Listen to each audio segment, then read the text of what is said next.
For every swing, every moment, the Milwaukee Brewers fight. It's not just about hitting the ball, it's about leaving a legacy. Welcome back to Brewers Fan Central, your ultimate home for everything related to our beloved Milwaukee Brewers. I am your voice, bringing the news straight from the heart of the Cream City. Before we dive into this exclusive and detailed analysis that could change the course of our franchise, I have a quick but essential request. Subscribe to the channel right now and hit the notification bell. We are building the strongest and most well-informed MLB community here on YouTube, and I don't want you to miss a single detail of this offseason, which promises to be a hot one. Join the official Brew Crew by clicking the subscribe button below. It's fast, it's free, and it helps our work immensely. We are entering another decisive offseason, and as always, the corridors of American Family Field are buzzing with speculation that demands our full attention. Let's contextualize where we are. We just came off an absolutely electric 2025 season, seeing the Milwaukee Brewers win 97 games, secure another National League Central title, and fight bravely all the way to the NLCS against the Dodgers was a testament to the resilience and winning culture this organization has built. However, the loss in the championship series left a bitter taste and, more importantly, several open questions about roster construction for 2026. The news I bring today, based on insider information and analysis from experts like Will Leitch of MLB.com, touches on one of the pillars of our rotation, Freddie Peralta. Our fastball Freddie, who just had a career year with 17 wins and a stellar 2.70 ERA in 33 starts, is entering the final year of his contract. For any other team, this would mean an automatic extension, but we know the modus operandi of the Brewers front office.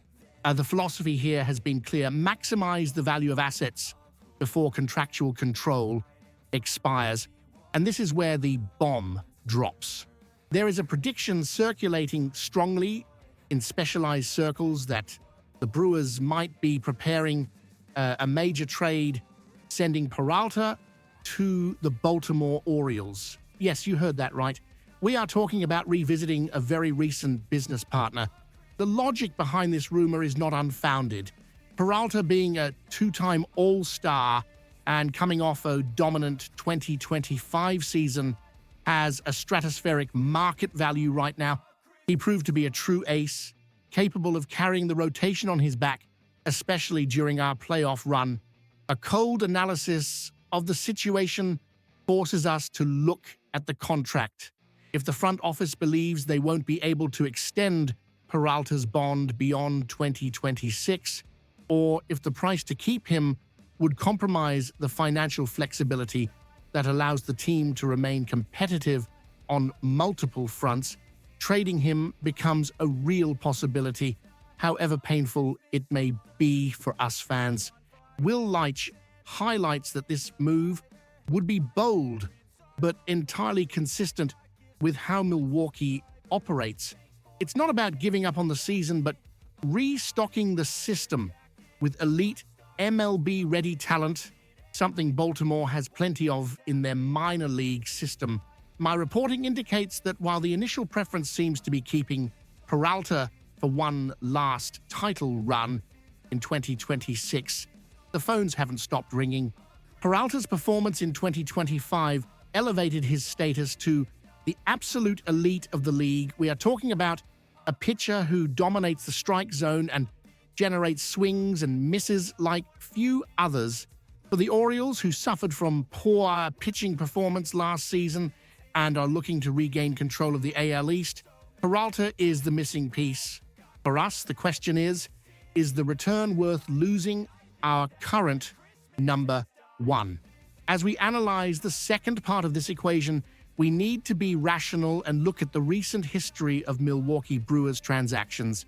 We cannot ignore the precedent set with the trades of Corbin Burnes and Devin Williams.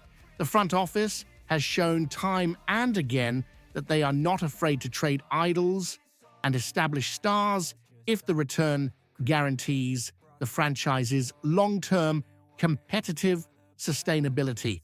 The trade of Burns to the Orioles themselves before the 2024 season created an open channel of communication between the two front offices, theoretically facilitating the complex engineering of a new deal involving Peralta. But here is the crucial factor that changes the entire dynamic for 2026, Brandon Woodruff.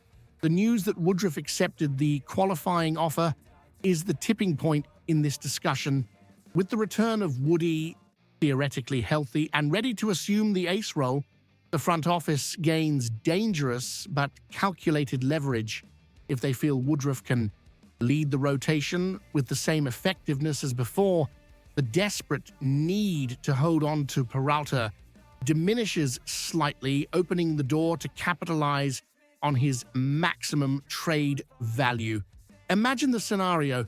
Baltimore possesses one of the most talented young cores in baseball. If the Brewers can extract top prospects or MLB-ready players who fill gaps in our offense or bullpen, the trade can be justified under the lens of selling high. Peralta, with his 2.70 ERA and star status, would bring a fortune in return. We are talking about multiple players who could be starters for the next 6 years in exchange for one guaranteed year of Freddie. It is the classic Milwaukee gamble, sacrificing immediate comfort for a prolonged future. However, as an analyst and fan, I must play devil's advocate. Trading Peralta, even with Woodruff's presence, is a gigantic risk. Woodruff is returning from physical issues, and placing all the rotation's hopes on him is a high bet. Furthermore, the locker room chemistry and the message sent to fans and players are complex. After reaching the NLCS, dismantling part of the rotation might feel like a step back unless the return is immediate and impactful. The Brewers' strategy has worked. The team continues to win the Central Division and reach the playoffs despite roster turnover. But to take the next step and win the World Series, we need elite arms in October. Handing over a pitcher who has proven reliable in the postseason to an American League team requires a return that is, at the very least, spectacular. Baltimore desperately needs a savior for their rotation. Milwaukee has the asset. If Matt Arnold, Brewers GM, pulls the trigger, he will be betting that Milwaukee's pitching development system can once again create gold out of thin air to replace Peralta's production. It is a delicate dance between the ambition to win now and fiscal and talent responsibility for the future. To summarize, the situation is tense but fascinating. We have Freddie Peralta coming off a monster 2025 season in the final year of his contract. We have a clear interested party, the Baltimore Orioles, with whom we already have a history of negotiations. And we have the safety piece, Brandon Woodruff, who might make Peralta's exit palatable for the front office. It is the classic Brewers crossroads. Keep the star to try for the title now, or trade him to ensure the window of competitiveness remains open for another 5 years. Now, I want to hear from you, Brew Crew fan. What is your honest opinion? Do you believe we should keep Freddie Peralta at all costs and go all in for the World Series in 2026? Or do you trust the front office to trade him for a package of young talent from the Orioles and keep the wheel turning? Leave your opinion in the comments below. I read and reply to everyone. This discussion is ours. If you like this in-depth analysis and want to stay on top of every Brewers move this offseason, don't forget to like the video and subscribe to the channel. Let's go together, game by game, news by news. Until next time.